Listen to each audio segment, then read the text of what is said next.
ಮನೆ ಕಳ್ಳತನ, ಸುಲಿಗೆ, ದರೋಡೆ ಹಾಗೂ ಜೀವ ಬೆದರಿಕೆ ಹೀಗೆ ಅಪರಾಧ ಕೃತ್ಯಕ್ಕೊಳಗಾಗಿ ಪೊಲೀಸ್ ಠಾಣೆಗೆ ಹೋದ್ರೆ ದೂರು ಸ್ವೀಕರಿಸುತ್ತಾರೋ ಇಲ್ಲವೋ ಎಂಬ ಯೋಚನೆ ಬಿಟ್ಟು ಇನ್ನು ಮುಂದೆ ನೀವು ಕುಳಿತಲ್ಲೇ ಪೊಲೀಸರಿಗೆ ದೂರು ಸಲ್ಲಿಸಬಹುದು. ಇಂಥದ್ದೊಂದು ವಿನೂತನ ವ್ಯವಸ್ಥೆ ಜಾರಿಗೊಳಿಸಲು ರಾಜ್ಯ ಗೃಹ ಇಲಾಖೆ ಮುಂದಾಗಿದೆ.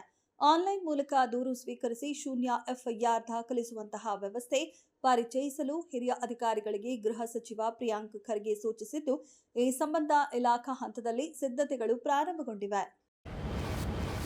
ಆಧಾರ್ ಬಳಕೆದಾರರಿಗೆ ಕೇಂದ್ರ ಸರ್ಕಾರ ಮಹತ್ವದ ಪ್ರಕಟಣೆ ಹೊರಡಿಸಿದೆ. ಇದುವರೆಗೆ ಆಧಾರ್ಗೆ ಸಂಬಂಧಿಸಿದ ಡಿಜಿಟಲ್ ಸೇವೆಗಳನ್ನು ಆಧಾರ್ ಆಪ್ ಮೂಲಕ ನೀಡಲಾಗ್ತಿತ್ತು. ಆದರೆ ಈ ಆಪ್ ಸೇವೆಗಳನ್ನು ಜೂನ್ 30ರಿಂದ ಸಂಪೂರ್ಣವಾಗಿ ಸ್ಥಗಿತಗೊಳಿಸಲಾಗಿದೆ ಎಂದು ಯುಐಡಿಎಐ ತನ್ನ ಅಧಿಕೃತ ಎಕ್ಸ್ ಖಾತೆಯಲ್ಲಿ ತಿಳಿಸಿದೆ. ಕೇಂದ್ರ ಸರ್ಕಾರ ಬಳಕೆದಾರರಿಗೆ ತಮ್ಮ ಮೊಬೈಲ್ನಲ್ಲಿರುವ ಆಧಾರ್ ಆಪ್ ಅನ್ನು ಅಳಿಸಿ ಅದರ ಬದಲಿಗೆ ಹೊಸ ಆಧಾರ್ ಆಪ್ ಅನ್ನು ಬಳಸುವಂತೆ ಸಲಹೆ ನೀಡಿದೆ. ಸಾಧ್ಯವಾದಷ್ಟು ಬೇಗ ಹೊಸ ಆಪ್ ಅನ್ನು ಡೌನ್ಲೋಡ್ ಮಾಡಿಕೊಳ್ಳುವಂತೆ ಮನವಿ ಮಾಡಿದೆ.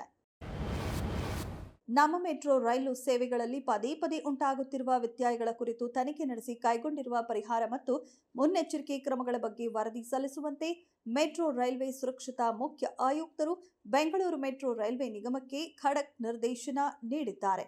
ಬೆಂಗಳೂರು ದಕ್ಷಿಣ ಲೋಕಸಭಾ ಕ್ಷೇತ್ರದ ಸಂಸದ ತೇಜಸ್ವಿ ಸೂರ್ಯ ಅವರು ಕಳೆದ 3 ವರ್ಷಗಳಲ್ಲಿ ನಡೆದಿದ್ದ 20 ಸಮಸ್ಯೆಗಳ ಬಗ್ಗೆ ದಾಖಲೆ ಸಮೇತ ನೀಡಿದ್ದ ದೂರಿನ ಹಿನ್ನೆಲೆಯಲ್ಲಿ ಈ ಮಹತ್ವದ ಆದೇಶ ಹೊರಬಿದ್ದಿದ್ದು, ಈ ಬಗ್ಗೆ ಸೂರ್ಯ ತಮ್ಮ ಎಕ್ಸ್ ಖಾತೆಯಲ್ಲಿ ಹಂಚಿಕೊಂಡಿದ್ದಾರೆ.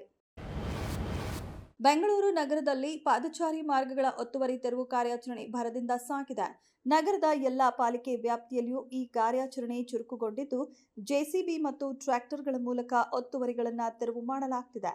ಚಾಮರಾಜಪೇಟೆಯ 5ನೇ ಮುಖ್ಯ ರಸ್ತೆಯಲ್ಲಿಯೂ ಕೇಂದ್ರ ಪಾಲಿಕೆ ಸಿಬ್ಬಂದಿ ಕಾರ್ಯಾಚರಣೆ ನಡೆಸಿದ್ದು, ನಿರ್ಮಾಣ ಸಾಮಗ್ರಿಗಳು ಹಾಗೂ ಬೀದಿ ಬದಿ ವ್ಯಾಪಾರಿಗಳ ಮಳಿಗೆಗಳನ್ನು ತೆರವುಗೊಳಿಸಲಾಗಿದೆ. ನಮಗೆ ಗುರುತಿನ ಚೀಟಿ ಕೊಟ್ಟವರೇ ಈಗ ನಮ್ಮ ಅಂಗಡಿಗಳನ್ನ ತೆರವು ಮಾಡ್ತಿದ್ದಾರೆ. ನಾವು ಎಲ್ಲಿಗೆ ಹೋಗಿ ವ್ಯಾಪಾರ ಮಾಡಬೇಕು ಎಂದು ಬೀದಿ ಬದಿ ವ್ಯಾಪಾರಿಗಳು ಪ್ರಶ್ನಿಸಿದ್ದಾರೆ. ಪಾದಚಾರಿಗಳಿಗೆ ತೊಂದರೆ ಆಗದಂತೆ ವ್ಯಾಪಾರ ಮಾಡಲು ಅವಕಾಶ ನೀಡುವಂತೆ ಅವರು ಮನವಿ ಮಾಡಿದ್ದಾರೆ.